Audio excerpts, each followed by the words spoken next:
In those days Hezekiah was sick unto the death, and Isaiah the prophet, the son of Amoz, came to him and said to him, The Lord God saith these things, Command to dispose to thine house, that is, make thy testament, for thou shalt die, and thou shalt not live. And Hezekiah turned his face to the wall, and worshipped the Lord, and said, I beseech, Lord, have mind, how I have gone before thee in truth, and in a perfect heart, and I did that was pleasant before thee. Then Hezekiah wept with a great weeping. And before that Isaiah went out half the part of the courtyard. The word of the Lord was made to Isaiah, and said, Turn thou again, and say to Hezekiah, the Duke of my people, the Lord, God of David, thy father, saith these things. I have heard thy prayer, and I saw thy tears, and lo, I have healed thee. And the third day thou shalt go up into the temple of the Lord, and I shall add 15 years to thy days.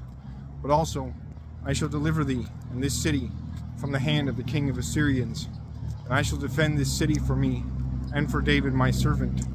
And Isaiah said, Bring ye to me a gobbet of figs. When they had brought it, and put it on the botch of Hezekiah, or on his botch, he was healed. And Hezekiah said to Isaiah, What shall be the sign that the Lord shall heal me, and also that in the third day I shall go up into the temple of the Lord? To whom Isaiah said, This shall be a sign of the Lord, that the Lord shall do the word which he spake. Wilt thou that the shadow of the sun go further by 10 lines, either turn again so many degrees? And Hezekiah said, It is light or easy that the shadow increase by 10 lines. Neither I will or desire that this be done, but that it turn again backward by 10 degrees.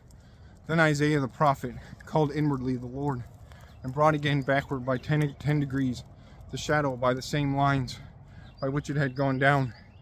Then in the horologe of Ahaz, in that time Berodach Baladan, the son of Baladan, the king of Babylon, sent letters and gifts to Hezekiah, for he had heard that Hezekiah had been sick and had recovered. And Hezekiah was glad in the coming of them, and he showed to them the house of spiceries, and gold, and silver, and diverse pigments, and ointments, and the house of his vessels, and all things that he might have in his treasures. There was not any word or thing in his house, and in all his power, that Hezekiah showed not to them. Sithly Isaiah the prophet came to King Hezekiah, and said to him, What said these men? Either from whence came they to thee? To whom Hezekiah said, They came to me from a far land, from Babylon. And he answered, What they have seen in thy house, Hezekiah said, They have seen all things. Whatever things be in mine house, nothing is in my treasures, which I showed not to them. Therefore Isaiah said to Hezekiah, Hear thou the word of the Lord. Lo, days come, and all things that be in thine house, and which things thy fathers made till unto this day, shall be taken away into Babylon. Not anything shall dwell, saith the Lord. But also of thy sons that shall go out of thee, which thou shalt beget, shall be taken, and they shall be geldings in the place of the king of Babylon. And Hezekiah said to Isaiah, The word of the Lord which he spake is good. Only peace and truth be in my days. Forsooth the residue of the words of Hezekiah, and all his strength, and how he made a cistern and a water conduit, and brought water into the city, whether these be not written in the book of the words of days of the kings of Judah. And Hezekiah slept with his fathers, and Manasseh his son reigned for him.